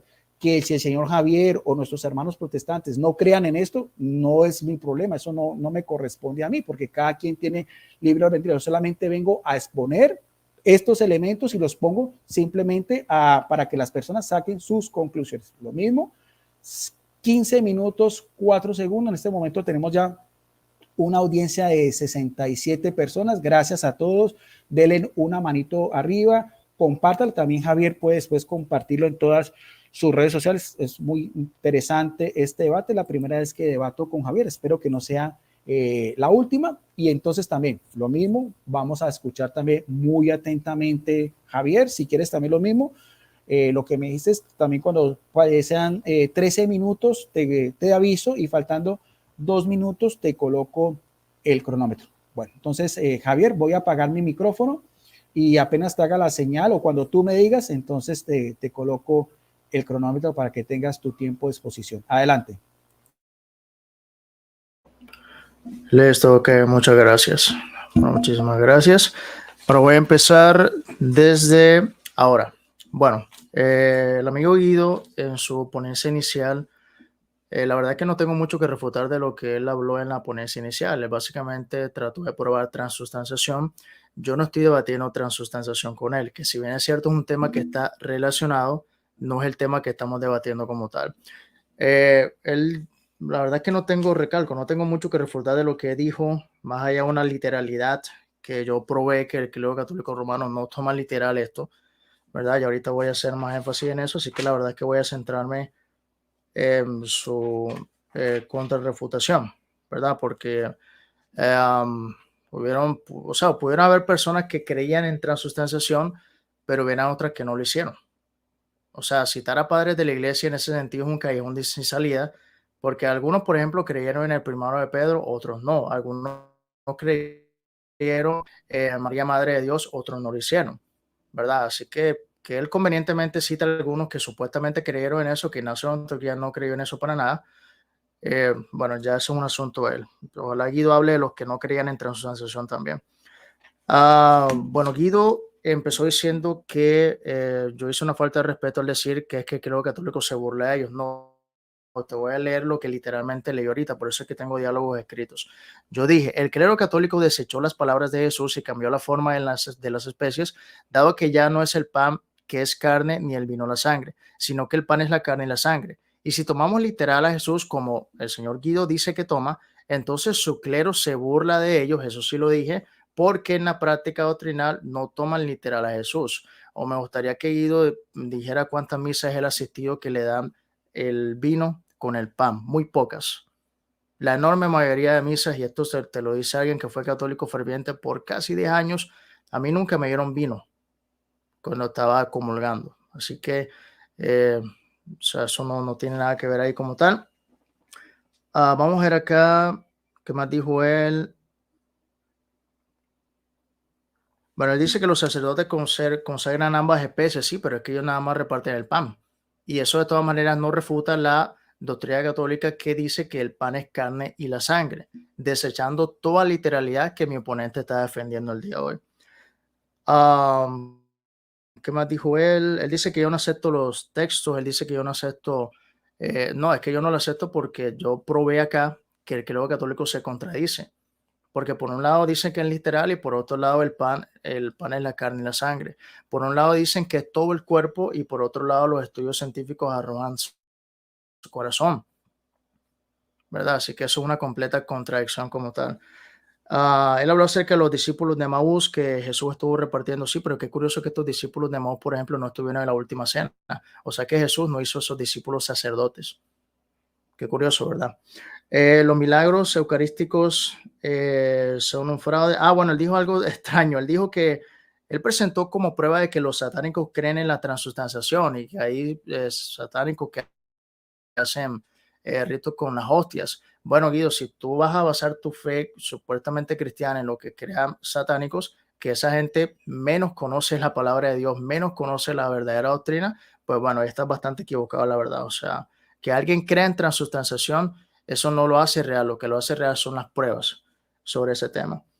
Bueno, él dijo algo muy extraño. Él dijo que la Biblia no es la única fuente de autoridad. Bueno, qué curioso que la Biblia, por ejemplo, nos menciona que la palabra de Dios es cortante, espada de dos filos, penetra hasta lo más profundo de las coyunturas del corazón del hombre, algo que la tradición nunca vamos a escuchar, ¿verdad? En toda la escritura. El mismo Pedro y el mismo lo citó en Juan capítulo 6, Guido lo citó, Señor, ¿a quién iremos? Solo tú tienes palabras de vida eterna. ¿Y qué es la Biblia? Sino la palabra de Dios revelada, plasmada al ser humano. Así que, sí, claro, la Biblia tiene, por supuesto que la Biblia tiene autoridad. Vamos a ver acá. Él habló acerca del memorial de Cristo. Hagan esto en memoria de mí. Claro, por supuesto, Guido, muy bien. Y tú lo único que haces es confirmar la falsedad de los milagros eucarísticos, porque es un memorial, es un recuerdo, traer a recuerdo. No es literal que se va a manifestar carne o sangre. No es literal que se están comiendo el cuerpo o la sangre de Jesús. Claro, es una memoria, estoy totalmente de acuerdo contigo en esa parte. Vamos a ver acá, él habló acerca de Ricardo Castañón, claro, por supuesto. De hecho, yo lo comentaba que los estudios que él hace y otros científicos como el señor Linoni también en los 70 confirman de que efectivamente eso es sangre y efectivamente eso es carne. Él dijo algo ahí que no es cierto. Él dijo que es que yo considero que eso es un montaje, que eso es falso. O sea, yo lo dije en mi ponencia, él puede traer 100 estudios científicos que digan que eso es carne y eso es sangre. Y ese no es el punto. Yo reto a Guido a que él muestre un solo estudio científico que diga que esa es la carne y la sangre de Jesús de Nazaret. Él defendió, hablando acerca de eso, porque él trató de apoyarse en la sábana de Turín. Guido, me sorprende que un teólogo siga sosteniendo que eso es una reliquia verdadera. Tengo múltiples reportes acá que dicen, por ejemplo, por fin lo confirma la ciencia, manchas de la sábana del sudario de Turín son totalmente falsas. Aquí tengo, por ejemplo, uno del diario El País. El arzobispo de Turín, el cardenal Anastasio Ballestero, confirmó oficialmente en la mañana de ayer, esto fue en 1988, que la famosa sábana de Turín, considerada por los católicos como una reliquia más preciosa que existe por haber envuelto, según la tradición del cuerpo de Cristo, es falsa. Y así te puedo mostrar muchos otros más. Por ejemplo, el prestigioso diario de la BBC también dice que el credo católico también ha afirmado que la reliquia de Turín simplemente es falsa. O sea, es algo que ellos tienen como tal. Incluso me llamó la atención que ellos mismos dicen que su fe no está basada en pruebas físicas, ¿verdad? O sea, si quieres podemos organizar un debate sobre el sudario de Turín, pero como teólogo, como licenciado, con el debido respeto, te vas a ver bastante mal si vas a tratar de defender el sudario de Turín. Pero eso no es ninguna muestra de la sangre de Jesús. No, que porque había la cara de un hombre. Claro, pruébame que esa era la cara de Cristo. Que la sangre era AB, entonces la de las hostias era AB, que eso no es prueba. Y Castañón lo dijo, o sea, Castañón lo dijo. O sea, tú que hablas de Castañón, él lo dijo en la entrevista de un programa llamado El Pulso de la Fe. Tengo aquí la entrevista por si acaso alguien la quiere ver. Él mismo lo dijo, el sudario de Turín está datado de la era medieval por las pruebas de radiocarbono 14 que según tú son pruebas trucadas, son pruebas que no son exactas. Bueno, un científico que supuestamente confirma milagros eucarísticos dice que sí son pruebas correctas. Él habló algo interesante. Él hablaba acerca de que en el siglo VII, en el caso de Lechiano, que era un sacerdote que dudaba. Pero qué curioso que también hay otros milagros en los cuales las personas dudaban. Los sacerdotes dudaban. Pero qué extraño esto, porque la Biblia dice que sin fe es imposible agradar a Dios. Y claro que es de humanos dudar. Pero cuando tenemos manifestaciones tan palpables, tan visibles, tan reales, qué extraño que se manifiesten a personas que supuestamente consagran a Cristo todos los días o algo similar y de repente tienen dudas y aparece un milagro. Tremendo, ¿va? Vamos a ver qué dijo acá. Bueno, él trató de explicar que ustedes los católicos no se comen esas hostias de carne ensangrentadas. Vamos a ver acá. Que porque, de hecho, él trató de justificar que lo exhiben que porque es algo extraordinario. O sea que Guido no cree que la transubstanciación sea real porque resulta que es algo extraordinario que la carne y sangre de Cristo se manifieste cada cierto tiempo. O sea que él no cree en la transubstanciación que él se come cuando comulga, porque entonces eso no es algo extraordinario. Porque si a mí alguien me dice que un sacerdote tiene el poder, y eso lo dice la dogmática católica, de consagrar o convertir literalmente la sustancia del pan y el vino en el cuerpo y la sangre de Cristo, eso es algo extraordinario, como tú quieras que lo pongas, pero por supuesto eso es completamente falso. Él habla acerca de Juan 19:31, que habla acerca de un corazón cuando pincharon a Jesús porque salió agua y sangre. Eso no tuvo nada que ver con el tema de los milagros eucarísticos, Guido. O sea, que tú quieras forzar eso, ya eso es otra cosa. Eso no tiene nada que ver con milagros eucarísticos, ni eso explica por qué solamente aparece un corazón, que eso no lo has explicado como tal. O sea, por eso dije que hoy vamos a ver a Guido refutando su propia doctrina católica, porque tienes que mostrar un estudio que diga que ese es el cuerpo de Cristo, que ese es todo el cuerpo de Cristo. Eso es lo que tú tienes que mostrar. O sea, no basta con que listo, es un corazón que porque AB ya apareció este tipo AB acá. No, pruébame que hay un estudio, un solo estudio científico que diga que esa es la carne y la sangre de Jesús. Y no salgas con lo de Turín porque de verdad, como licenciado en teología, te estás viendo bastante mal tratando de defender eso. Vamos a ver acá. Bueno, él dice que no tiene explicación de por qué es un corazón, ¿verdad? Bueno, yo sí tengo explicación de por qué es un corazón, Guido, porque es falso. Porque simplemente eso contradice la dogmática católica, que dice que es todo el cuerpo, pero resulta que ahora son un órgano. Y tú cuando comulgas no crees eso, tú crees que te estás comiendo los pies, las piernas, los brazos, los intestinos, el corazón, los los ojos, la lengua, o sea, tú crees que te estás comiendo todo el cuerpo de Cristo, y eso lo dice los numerales que yo estuve leyendo, ¿verdad? Él habla acerca de la suma teológica porque el amigo Tomás de Aquino creía en eso. Yo no estoy debatiendo sobre lo que creía Tomás de Aquino, que entre otras cosas en la época de Tomás de Aquino no hubo ningún milagro eucarístico. O sea, esto es lo que pasa cuando no hay argumentación concreta, ¿verdad? Esto es lo que pasa. Tratamos de desviar el tema a que porque X persona pensaba o creía, entonces eso está probando mi premisa. No, yo recalco, yo no estoy debatiendo transubstanciación con él. Yo estoy debatiendo sobre milagros eucarísticos, que eso es lo que espero mi oponente trate de enfocarse un poco más sobre ese tema, ¿verdad? O sea, haciendo énfasis en lo de Ignacio a propósito, vamos a ver acá, quisiera leer algo a Atanasio de las cartas de Ignacio de Antioquía, perdón, porque yo sí he leído esas cartas. Yo no saco una sola parte solamente para ver qué es lo que dicen.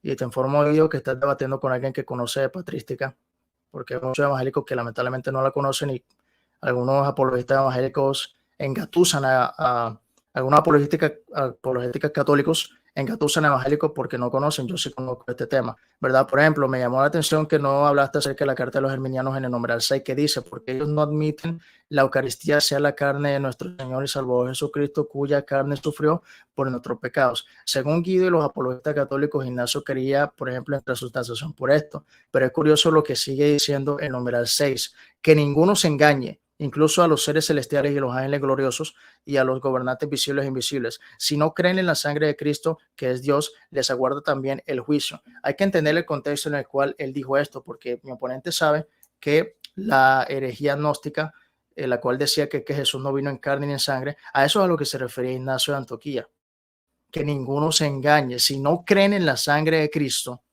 si no creen en el cuerpo, ahí está. Sino que, ¿qué pasa? Yo leo una frase, no analizo el contexto histórico y eso es simplemente torcer a la historia, como tú quieras que lo pongas, ¿verdad? Si quieres podemos también organizar algo sobre Ignacio. Él no creyó en un papado, él no creyó en una primacía local, entre otras cosas, ¿verdad? Entre otras cosas, yo hice un artículo sobre Ignacio de Antioquía, lo publiqué hace como un mes, pero en fin. ¿Qué más dijo él? Vamos a ver acá, ¿qué más habló él? 3 minutos, 3 minutos. Gracias. Vamos a ver. Bueno, recalco, en la primera ponencia no dijo mucho, la verdad, sobre el tema. Igual, pues, esperemos que el amigo Guido, por ejemplo, en las preguntas que hablemos acerca de ese tema, ¿verdad? Tratemos de explicar referente a las contradicciones del catecismo, que Guido admitió que él no sabe por qué solamente el corazón, ¿verdad? Reconoce eso y está bien. Es de humano reconocer las cosas. Los apologistas, los teólogos, los estudiantes no lo saben todo, pero si yo voy a defender algo, al menos creo que debo estar preparado sobre el tema, ¿verdad? Entonces yo espero que Guido pruebe que uno de esos solos milagros de sangre y carne son pertenecientes a Jesús de Nazaret. Otra cosa es el resucitó. No hay ninguna muestra o de dónde tomar para confirmar eso. Esa es la realidad. Bueno, otro tema que de pronto no, porque nos hemos enfocado solamente en la carne y sangre, que tal vez él toque esto, pero hay otro tipo de milagros, por ejemplo, el de 1909 en Colombia, que dice que cuando una hostia cayó al piso se detuvo una marea que iba a arrasar una ciudad en Tumaco, Colombia. Hay otro en 1433 que dice que literalmente el agua inundó la ciudad y la hostia consagrada hizo que se dividiera en dos. O sea, puras fantasías que vende el catolicismo romano. Y a eso es a lo que me refiero con burla.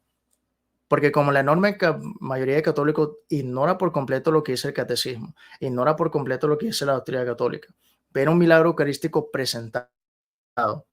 Entonces ellos dicen, mira, eso es prueba de transubstanciación científicas. Vamos a ver qué dice el clero católico romano sobre esto. Y el clero, y lo dije, el clero va por un lado y los milagros van por otro. Y recalco, eso pasa cuando las doctrinas son completamente falsas. Bueno, quiero dejarlo hasta ahí. Ya ahí he terminado la refutación. Bien, bueno, te faltaron casi 15 segundos para concluir tu segunda ponencia. Gracias a las personas que en este momento siguen conectadas, un promedio de 67, 70 personas. No olviden, compártanlo, me parece que es un debate interesante. Creo que nunca antes se había debatido. Denle una manito arriba y espero que sus comentarios vayan por esa misma línea. Bueno, entonces vamos a tener la parte de las preguntas. Es una pregunta, 3 minutos de respuesta y 3 minutos para refutar o dar la otra opinión. Voy a empezar mi pregunta y la pregunta para el señor Javi es la siguiente. ¿Tienes alguna evidencia científica que demuestre que los más de 60 milagros que se conservan hoy en día son falsos?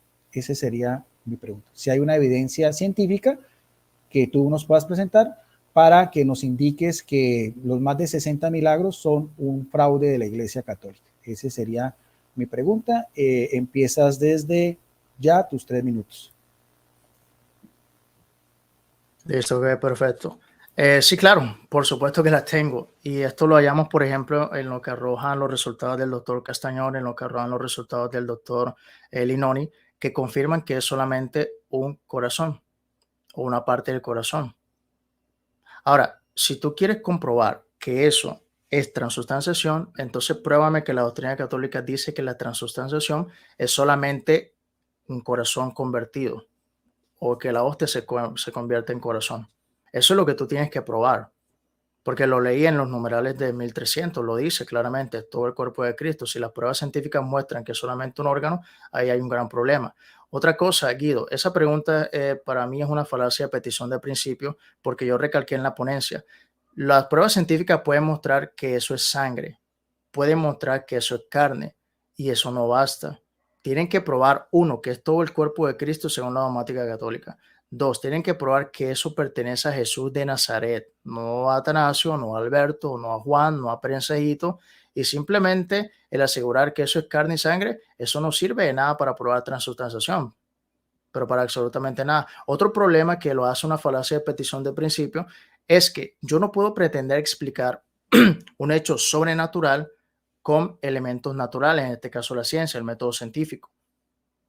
O sea, los estudios científicos, ¿qué es lo que muestran? Que eso es carne y sangre, es lo que muestran. Ahora, tú muestras un estudio científico que diga que eso antes era una hostia, que eso antes era vino como tal. Eso es lo que hay que probar, porque yo no puedo explicar un hecho sobrenatural desde lo natural. Por ejemplo, yo puedo reconocer al creador con evidencia científica del orden natural, del orden que hallamos en el universo, en la naturaleza. Sí, claro, pero yo no puedo probar que ese creador fue Dios desde la ciencia. Yo tengo que utilizar filosofía y razonamiento para llegar a la lógica conclusión de que del orden sale el orden, de que de la vida sale vida, para los que creen en la evolución, para los que creen en ateísmo, que le dejan todo al azar, ¿verdad? Eso es lo que me hace a mí comprobar una premisa en un milagro, ya cuando empiezo a razonar como tal. Y en este caso, el razonamiento católico romano contradice por completo los milagros eucarísticos. Así que esa sería mi respuesta. O sea, la misma dogmática católica refuta esos milagros, refuta esas pruebas científicas. Y yo no puedo explicar un hecho sobrenatural desde un elemento natural, porque Dios está sobre lo natural, sobre las leyes que él mismo creó. Esa es la respuesta. Bien, gracias. Entonces, casi sí, 2 minutos 51 segundos. Reanudo el tiempo y entonces empiezo desde ya mi refutación. Bueno, como era esperar, pues el señor Javier no tiene una respuesta desde la parte científica para estos, no solo uno, sino más de 60 milagros, sobre todo los que han seguido surgiendo. Qué curioso que, por ejemplo, el que dice el doctor Ricardo Castañón en el milagro eucarístico, que él mismo analizó uno en Betania y otro en Guadalajara, en 3 laboratorios diferentes, esa hostia tiene, palpita como si fuera un corazón humano, y los mismos cardiólogos, patólogos dicen que es el corazón de una persona que está sufriendo mucho en sumo grado, que es lo mismo que Jesucristo en la pasión que vemos reflejado en los evangelios. Que una hostia convertida en carne dure más de 1300 años, eso no tiene ninguna explicación. Y que la sangre se haya puesto en grumos y que tenga 5 dimensiones de grumos, cada uno de diferente tamaño, pero que pesan lo mismo, eso tampoco tiene una explicación. Lo único que nuestro amigo Javier puede decir en su defensa es diciendo que no es todo el cuerpo humano, sino una parte del corazón. Pregunto, ¿el corazón es parte del ser humano? ¿El corazón es parte del ser humano? Ahora dice que por qué yo digo que corazón, que no puedo dar la respuesta, pues porque es un milagro. Demuéstreme cómo explico yo un milagro si es algo sobrenatural. ¿Cómo explica usted una curación, por ejemplo, una persona con cáncer o una persona que está desahuciada? Porque es un milagro. Que patológicamente o que una persona esté desahuciada, ¿qué es un milagro? Es algo que es extraordinario, que rompe las leyes de la naturaleza. Por lo tanto, es algo que se puede evidenciar desde otros campos de vista. Hay que verlos con los ojos de la ciencia, como también con los ojos de la luz. Ahora, que todos esos milagros, como decíamos, no solamente los antiguos, sino los modernos y los que se siguen demostrando y los que pasan en muchas misas, no es lo común porque precisamente es eso. Es lo que nosotros creemos por fe. Por eso el mismo decía Santo Tomás de Aquino, no es ni por el gusto, ni por el tacto, ni por el oído, sino por tus palabras, Señor. Que para nosotros los católicos Jesucristo se manifieste en esos milagros, pues es algo que nosotros creemos por fe y que la misma ciencia moderna lo testifica. Si no, seguiríamos en lo mismo. Él dice, yo no creo para nada de eso, pero la evidencia es que ahí está. Ahí está. Lo mismo que Tomás de Aquino cuando se encuentra con Jesús resucitado, el mismo Jesucristo dice, mira, si no, mete tu mano en el costado y por eso cree. Precisamente para eso es que esos milagros. Ahora, dice también que esos milagros que tenía que ver con Tomás de Aquino, parece ser que no entendió el milagro de Orvieto, que fue en esa misma época, unos corporales manchados de sangre que se conservan en este momento, y que eso fue por el mismo, cuando el mismo Papa, como decíamos, Urbano IV le dijo a Tomás de Aquino que hiciera todo el servicio litúrgico, porque es el mismo contexto histórico. Bueno, ahí también se fueron 3 minutos. Vamos entonces a la pregunta del señor Javier. Adelante, Javier. Ok, gracias. Bien, Guido, según Mateo 26, que curiosamente hablando tú lo estuviste leyendo, habla acerca de que Jesús dio la orden de comer el pan como la carne y que dio la orden de beber el vino como la sangre de Jesús. Como tú tomas eso literal y como ese y otros versículos bíblicos, la apologética católica, y tú lo utilizaste hoy para probar la transubstanciación en la misa y que ustedes sí se comen el cuerpo de Cristo, necesito que expliques por qué el no comerse una hostia de carne y sangre real no contradice a la supuesta base bíblica de que ustedes dicen toman literal. Esa sería mi pregunta. Bueno, bien, gracias. Bueno, volvemos a lo mismo, Javier, es que es un milagro. Es que lo que nosotros creemos que ocurre todos los días en la misa, lo creemos por fe, que es lo mismo que dijo Jesucristo a sus apóstoles. Hagan esto en memoria mía. Mi cuerpo es verdadera comida y mi sangre es verdadera bebida. No solamente lo expliqué desde el discurso eucarístico en una sinagoga de Cafarnaúm, veíamos también lo que sucedió, porque muchos judíos pensaban, como tú mismo lo decías, la ley levítica, ¿cómo nos puede darte comer su carne y beber su sangre? Sabiendo que la sangre como tal era algo que estaba prohibido para el judaísmo. Es lo mismo que nosotros vemos que Jesucristo manda, y es lo mismo que vemos también en la carta del apóstol Pablo a los Corintios, que está fechada más o menos hacia el año 60, que mismo dice por tradición, o sea, lo que recibí. Llegaba a la última cena, Jesús tomó el pan, partiéndolo, dándole gracias, se lo dio y esto es mi cuerpo, y lo mismo hizo con su sangre, que curiosamente es lo mismo que hacían los primeros cristianos desde Justino Mártir. Eso es lo que ocurre normalmente en todas las misas, donde hay una doble consagración. Se consagra tanto el pan como se consagra como el vino. Ahora, hay Eucaristías donde sí se abre sobre las dos especies. O sea, tú decías, es que hay, en la misa por lo general es el pan, y en las Eucaristías donde se le da a los fieles tanto el pan como el vino, ¿qué decimos ahí? Eso ya es simplemente de una normativa litúrgica, pero por eso no quiere decir que negamos ni lo uno ni lo otro. Esos milagros están ahí expuestos precisamente para que con los ojos de la fe reconozcamos lo que nosotros podemos ver en algo que es extraordinario. ¿Cómo?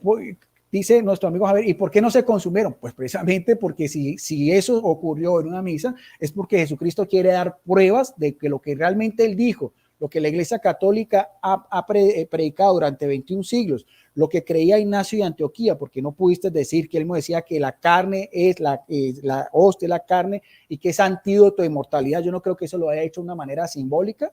Lo mismo de Justino Mártir, de Irineo de León y de todos los padres de la iglesia. Te puedo mostrar en Patrología todos los padres de la iglesia, en su gran mayoría, tanto de Oriente como de Occidente, creían en la presencia real de Jesucristo. Es lo mismo que anteriormente, en los siglos anteriores y hoy en día con la ciencia moderna, es lo que nosotros podemos mirar para que el mundo crea lo que Jesucristo dijo, tanto en el discurso de la sinagoga de Cafarnaúm, como lo mismo, como lo entendieron sus primeros apóstoles y también sus primeros discípulos desde la comunidad de Corinto.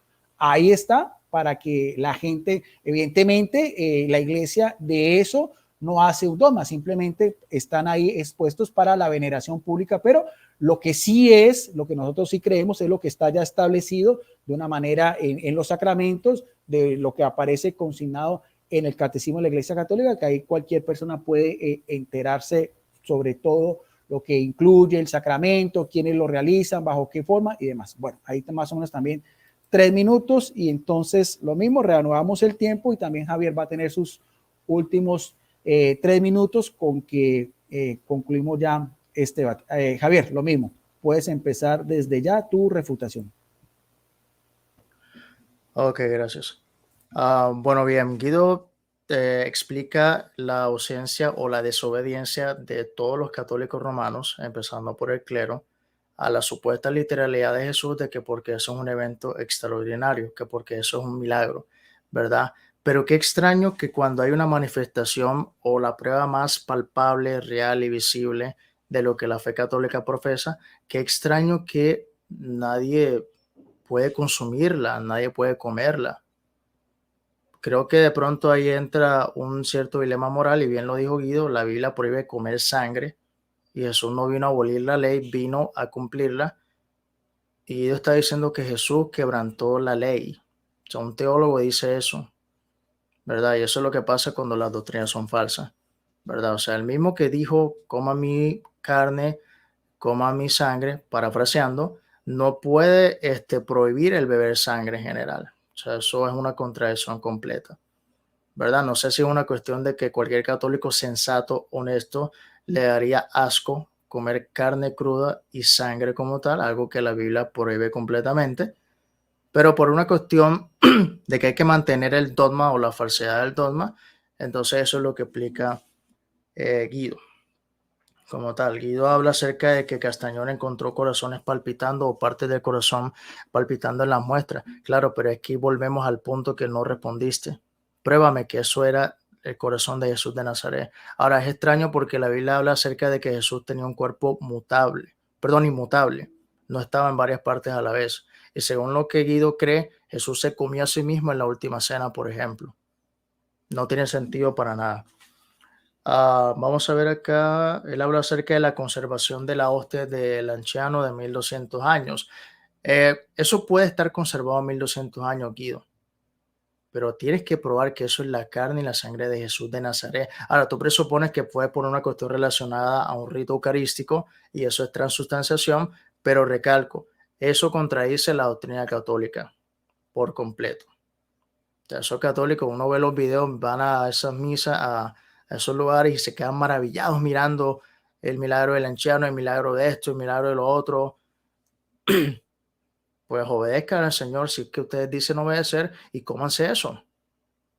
Porque jamás vamos a hallar en la escritura que los apóstoles de pronto tuvieron de reliquia algo que representara fe o que representara una verdad teológica, ¿verdad? Entonces, pues bueno, qué extraño que el catolicismo sí lo hace. Él dice que los milagros no se pueden explicar. Muy bien, Guido, me has dado completamente la razón, es correcto. No se puede explicar por la ciencia que hubo un cambio de pan a carne, que eso es lo que tienen que probar los católicos. Porque digan, miren, apareció o esto es carne, perfecto, pruébame que eso antes era un pedazo de pan y eso contradice por completo la ley de las propiedades de la materia, entre otras cosas, porque la materia está definida, la materia no cambia a otro estado, en un sentido como los católicos lo quieren presentar. O sea, no hay prueba de que un pan ahora se convirtió en carne como tal. O sea, repito, puedes mostrar los estudios científicos que quieras, pero ninguno de esos estudios científicos van a probar jamás que esa era la carne y la sangre de Jesús, ni mucho menos que ese todo el cuerpo.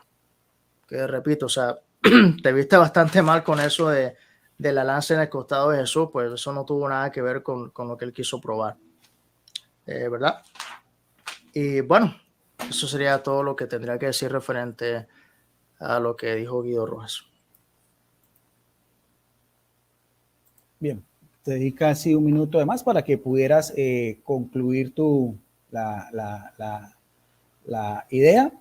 Entonces, con esto finalizamos este debate con Javier González, apologista evangélico.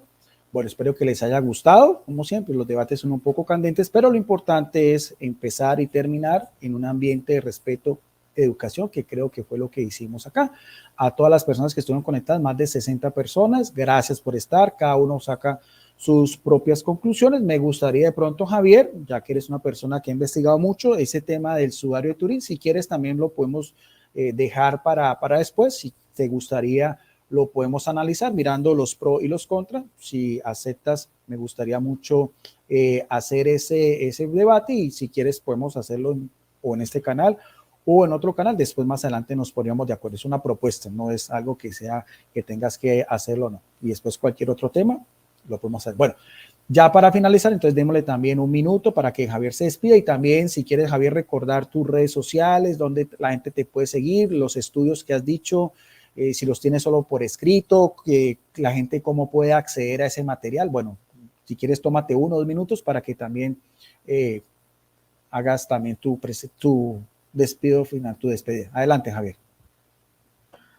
Bueno, muchísimas gracias a Dios como siempre, que siempre me da la fuerza, el ánimo para mostrar la verdad del Evangelio. Muchísimas gracias a Guido por la invitación a debatir. A todos los que están viendo el debate, muchísimas gracias. A los buenos, a los malos comentarios también. Dios les bendiga a todos. Sí, claro, realmente lo he dicho siempre, no hay nada personal en los debates. Guido, te amo en el amor de Cristo. Pido a Dios que te ilumine con la luz de su verdad. Pido a Dios que te bendiga también, a todos los que están viendo el debate. Y sí, realmente es bueno que tomemos tiempo para analizar tanto los argumentos de él como los míos, tanto estudiar la dogmática oficial católica, no solamente de pronto lo que hizo un sacerdote por ahí en redes sociales o lo que dicen los apologistas, sino que es bueno que los católicos tomen el tiempo de estudiar a su propia doctrina para que hayan varias cosas interesantes ahí, ¿verdad? Entonces, pues, no siendo más, nuevamente, Dios les bendiga, muchas gracias a Dios, gracias a Guido, y eso sería todo. Javier, quería decirte, si de pronto quieres, tú decías que tenés unos estudios, si la gente de pronto quiere tener acceso o te quiere contactar, si quieres darlo, para dónde la gente puede contactar o mirar tus estudios que decías también. Bueno, si me permites acá puedo compartir acá la página un momento. ¿Ahí la están viendo? Sí, señor. ¿La pueden ver ahí? Bueno, listo. Entonces esta página se llama Respondiendo a Católicos. Soy el creador y el administrador de esta página, en la cual subo contenido de refutación a la doctrina católico-romana. No tan seguido como quisiera por mis ocupaciones, en fin, pues, pero sí tengo bastantes artículos y a veces también por chat me pongo a responder algunos. De verdad les recomiendo la página. Así sea para tratar de contradecir, pero les recomiendo la verdad que la chequen, la visiten. Tengo publicaciones de bastantes comentarios. Incluso básicamente mi libreto aquí lo puse el día de ayer, aquí está, de todo lo que estuve exponiendo, junto con las referencias también para que cualquiera la pueda verificar. Y bueno, si alguien quisiera decir algo también, pues estaré dispuesto a dar una respuesta apropiada. Bueno, excelente. Bueno, entonces yo también, Javier, me despido. También lo mismo, te mando un afectuoso saludo en el nombre de Cristo Jesús para ti, para tu familia, para tu comunidad en la cual te congregas y para todas las personas también, pueblo católico y pueblo evangélico. Espero que les haya gustado. Muy importante, muy interesante este debate. Y más adelante, si quieres, Javier, nos ponemos de acuerdo y hablamos también un poquitico sobre el tema del sudario de Turín, que también es muy interesante. También corresponde a Biblia, historia y ciencia, que también sería analizar y conocer tu perspectiva. Gracias y bendiciones para todos. Amén.